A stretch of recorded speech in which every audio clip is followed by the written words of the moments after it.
Welcome back, everyone. We're so excited to see you again for another exciting episode of Marriage IQ. We are your loyal hosts, Dr. Heidi and Scott Hastings, back again. We love what we're doing because we want to help people throughout the world save civilization one marriage at a time through our Hastings Institute for Advanced Marital Studies. Oh, that's starting to almost have a ring to it there. We're excited to have Dr. Heidi Hastings kind of take the lead on today's topic. All right. Which I'm excited to get into. Great. Well, let's rock and roll. Okay. So everybody, today I want to share with you one of the most powerful secrets that I use with my clients. And it's one simple tool that can create major shifts in both personal happiness and marital happiness. And it's not really complicated. It doesn't cost anything. And when you practice it every day, it can diffuse tension in one little circumstance that happens in a day or something that's been building up for years and years. That sounds like a very valuable tool. I think it is. I'd probably spend a lot of money to learn this tool. No, I'm giving it to them for free today. For free. So this is a way to really calm explosive emotions in really just a few minutes. Okay. So here's the catch, though. It does take using some emotional intelligence. Oh, darn. Which is really at the crux of a lot of what we teach here on Marriage IQ. You have to be willing to take a hard look at your own thought patterns. But if you're willing to go there with me today, this tool could change the way that you experience so much in your marriage. I like it. So let me give you a quick example of what I'm talking about. Several clients that I've worked with came to me carrying years of anguish, anxiety, depression, the weight of betrayal, some painful power struggles over money and parenting, and even some old trauma. In one session, we really drilled down to the root of distress. We came up with two core beliefs that she had, two thoughts that she was telling herself. And the first one that surfaced is, I am not lovable, which was so sad for me to hear. And the second one was, I'm a bad mother. And when you look back at the brief history I gave you, I think you can connect the dots on why she may have felt both of those ways. But think about that for just a minute. The role that she valued most in life was motherhood. That was what she spent so much of her time doing, and yet she felt that she was failing at it. And as far as the other thought, the thing that every human being really truly longs for is to be loved. But she believed it was impossible for her. So let me see if I got this straight. So one of her core values was being a good mother. Yeah.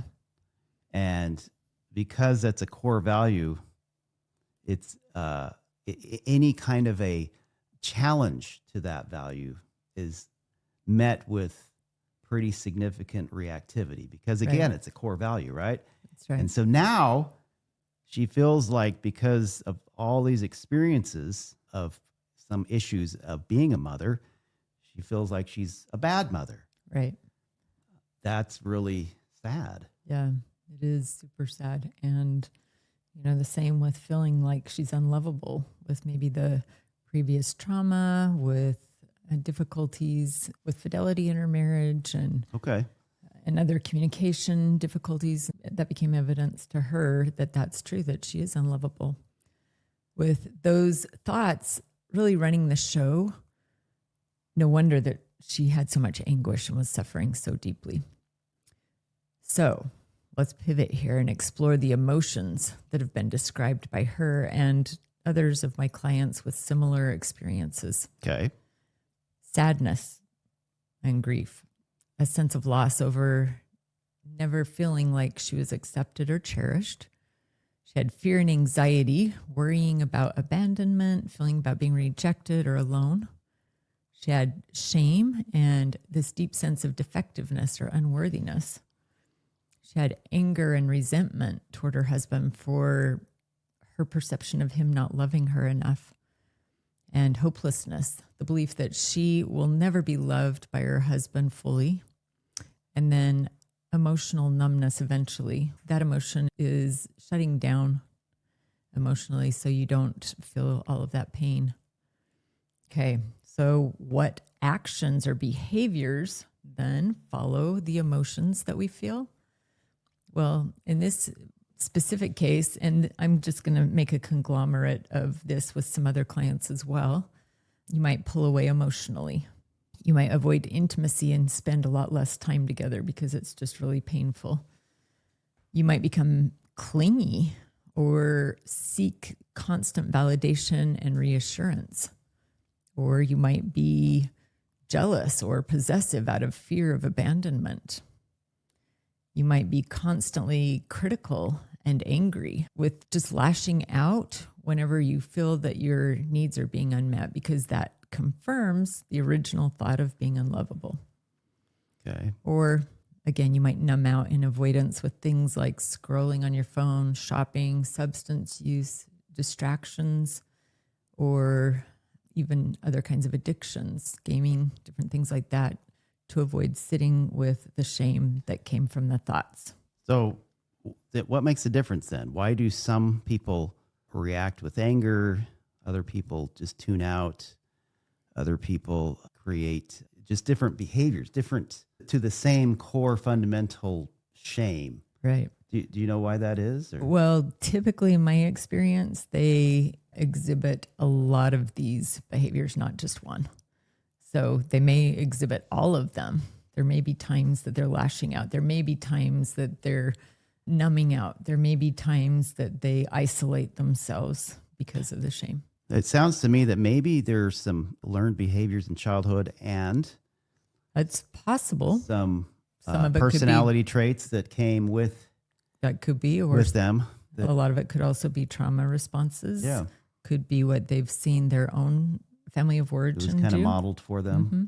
It could be a lot of different things. And I saw a lot of this in my research as well.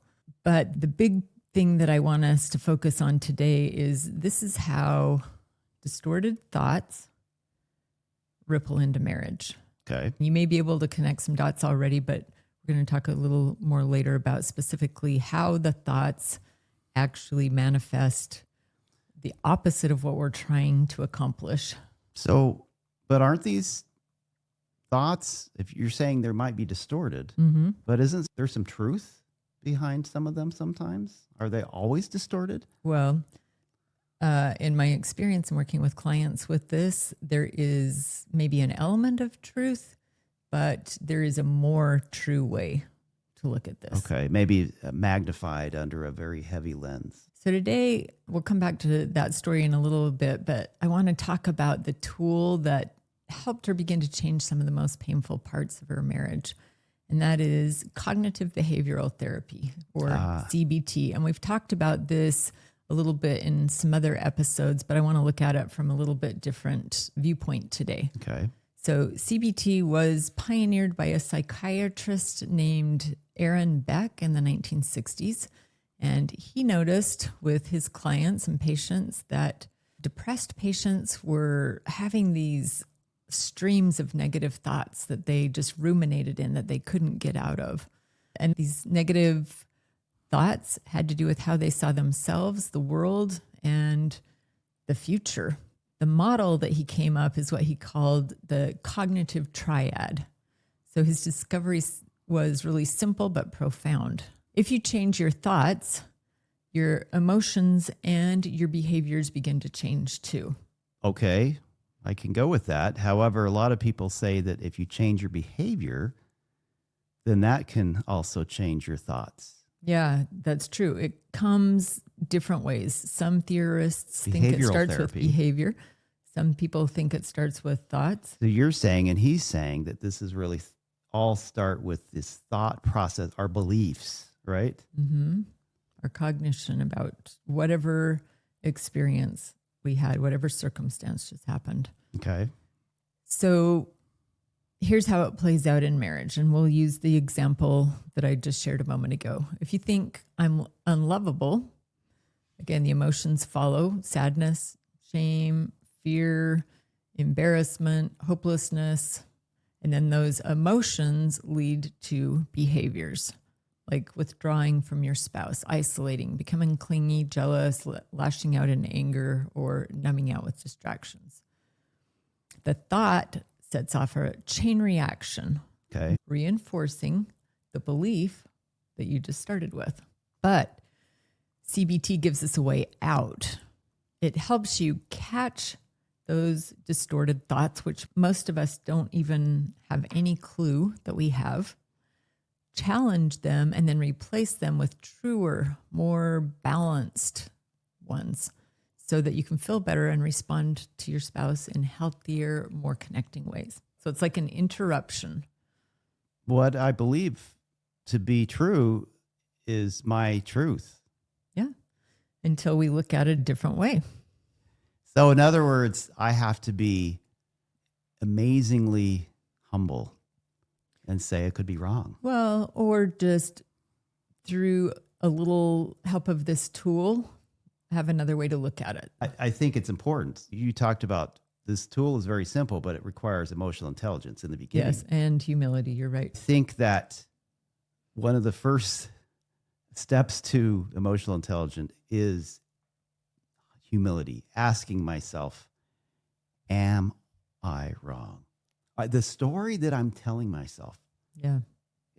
Is it wrong? Could be. Let me reassess. Yep. Well, CBT is kind of like cleaning the lenses of your glasses. If your lenses are smudged with distorted thoughts and everything that your partner does looks worse than it actually is, or things that you do seem worse than they actually are, you can clean those lenses. I'm telling you right now, Dr. Hastings, my lenses aren't smudged. That is what I get.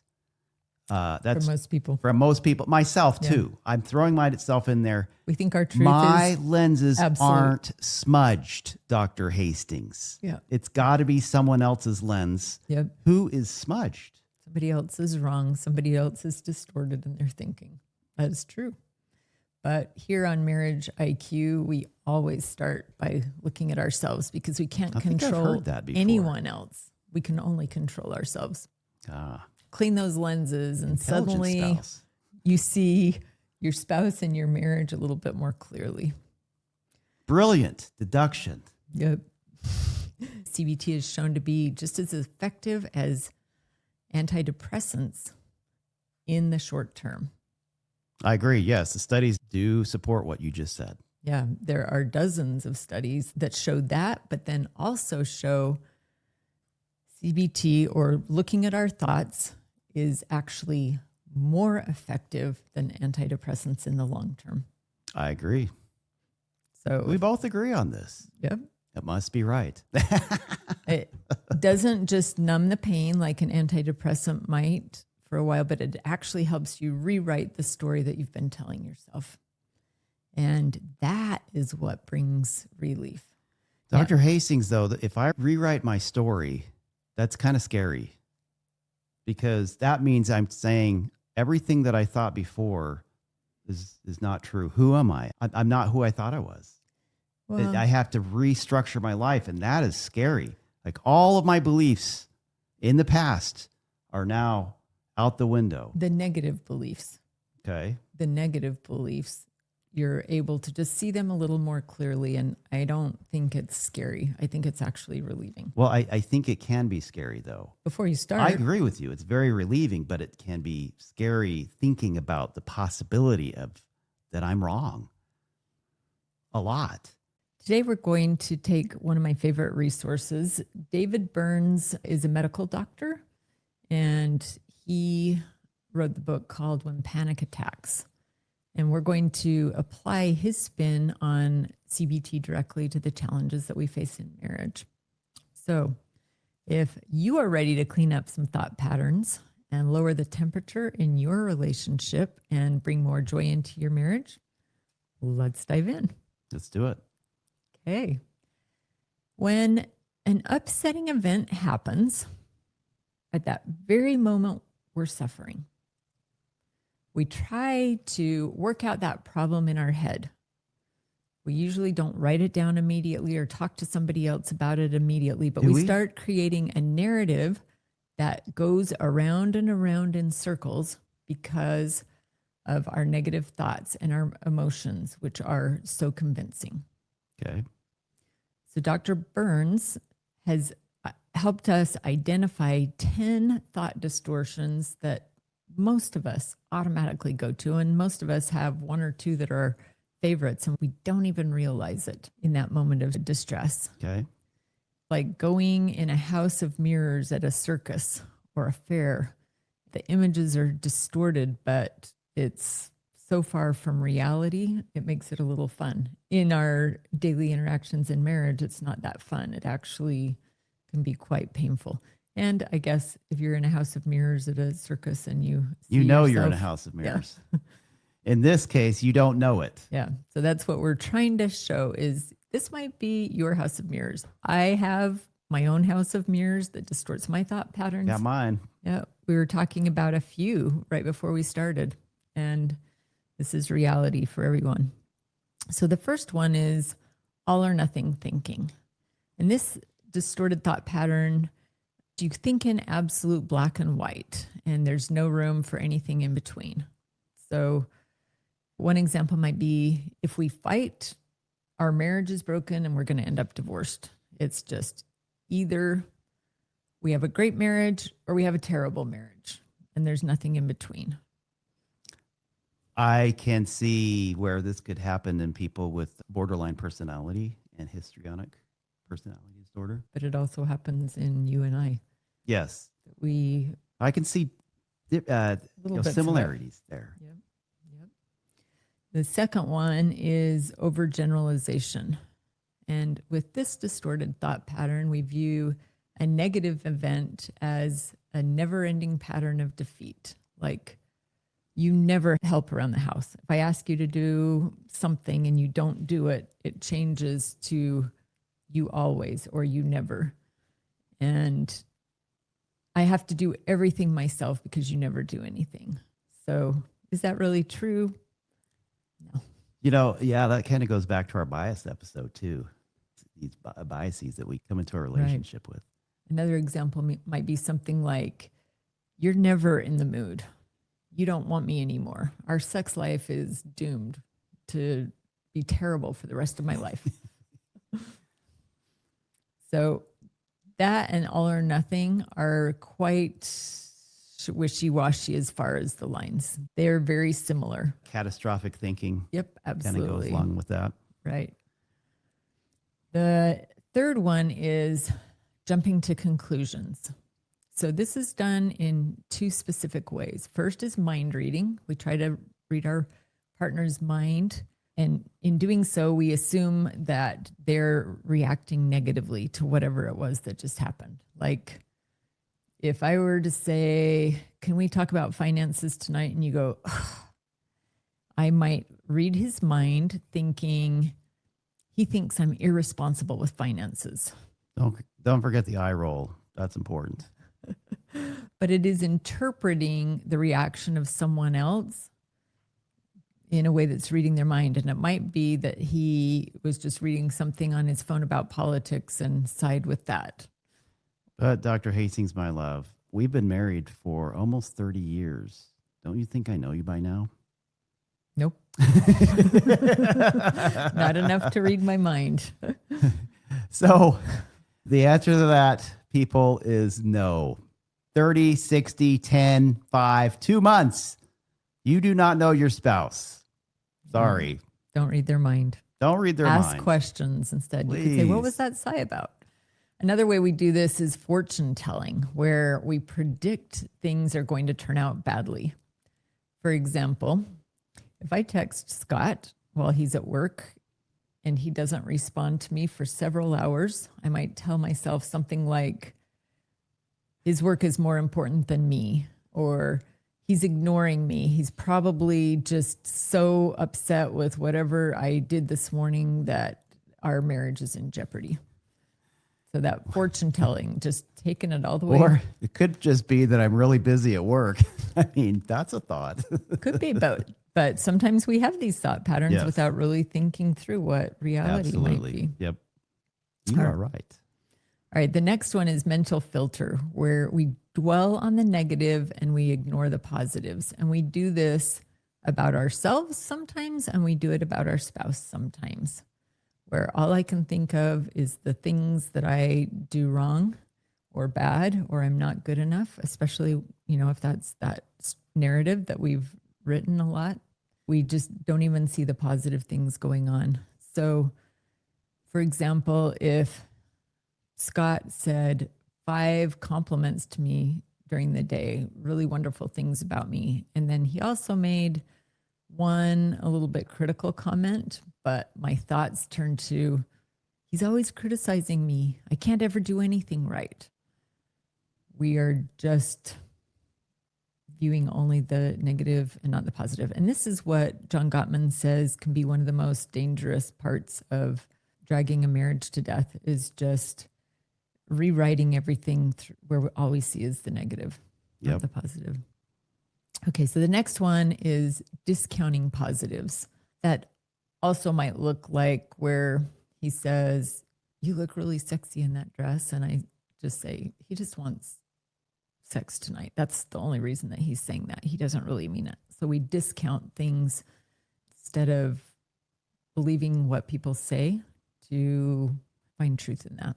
The next distorted thought pattern is when we either magnify or minimize things. We blow things way out of proportion, or we shrink the severity of it down. So if your spouse forgets to pick up something at the grocery store, magnified thought might be, this just proves that you don't care about me or the family. You can't be trusted with anything. It's just taking something pretty small and making it much larger than what it needs to be.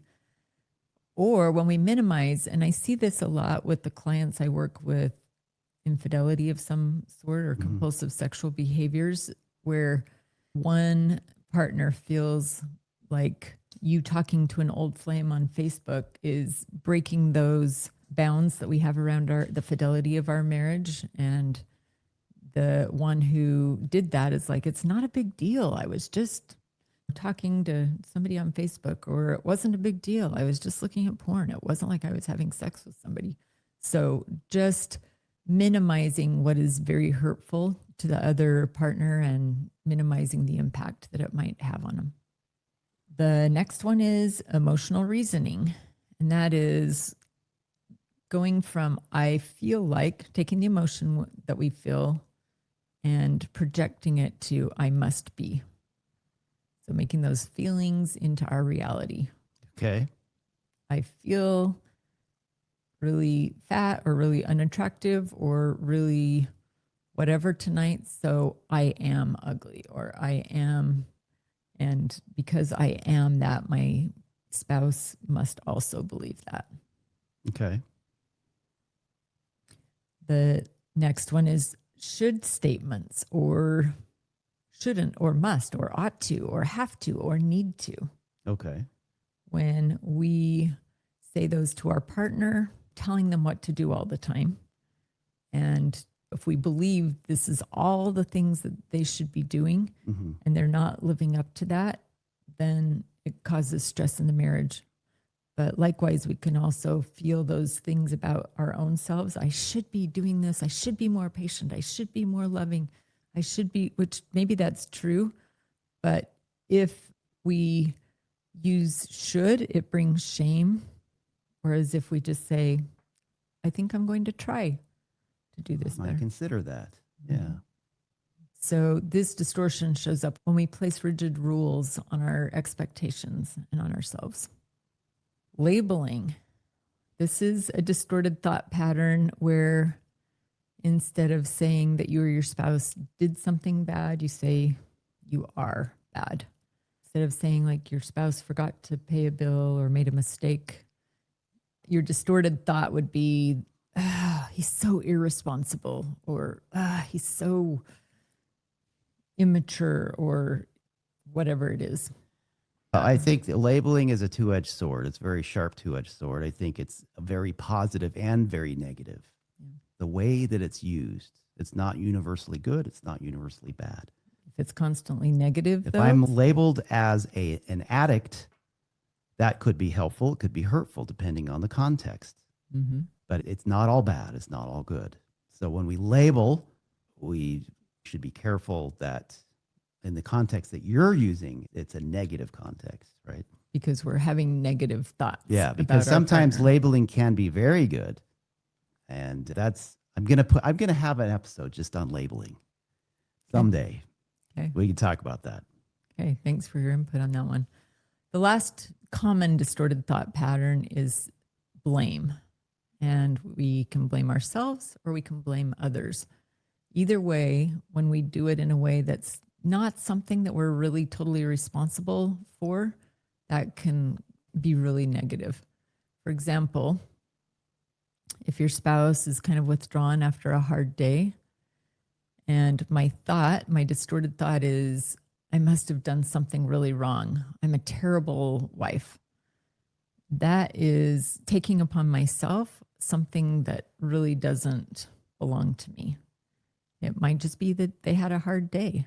Or in blaming my spouse, if I know that we have some conflict over finances, for example, or sex or whatever it is, and I think he's the reason that we're in this mess, that is blaming him for something that he's not entirely responsible for, because both of those situations we have joint responsibility for.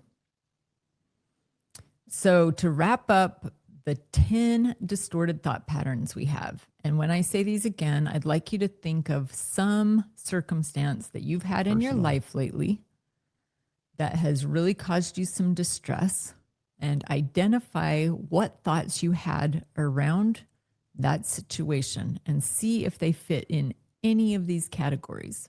Okay. All or nothing thinking. Okay. Everything's black or white.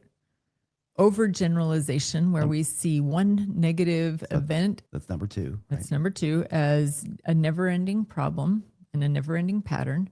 Number 3, mental filter, where we dwell on the negative and we ignore the positive. Okay. Number 4, discounting the positives, where we insist that our own positives don't count. Okay. Those two are kind of related in some ways. Number 5, jumping to conclusions. We do that through either mind reading or through fortune telling. Number 6, we magnify or we minimize the whole situation, our own part or the part of our spouse. Mm-hmm.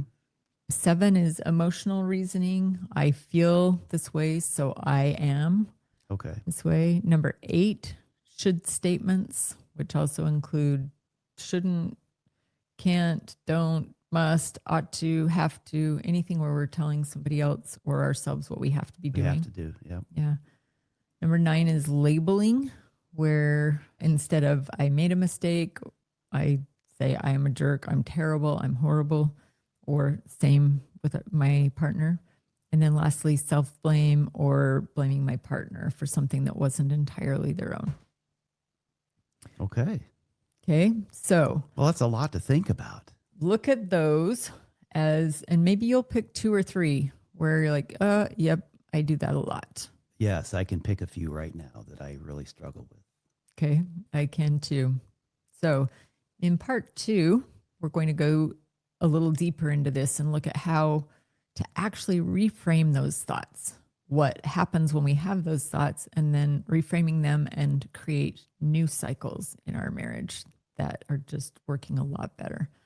So thank you, everyone, for joining us for this episode of Marriage IQ. And we are excited to see you again on Friday, where we can pick up, put some personal spin on this, some stories.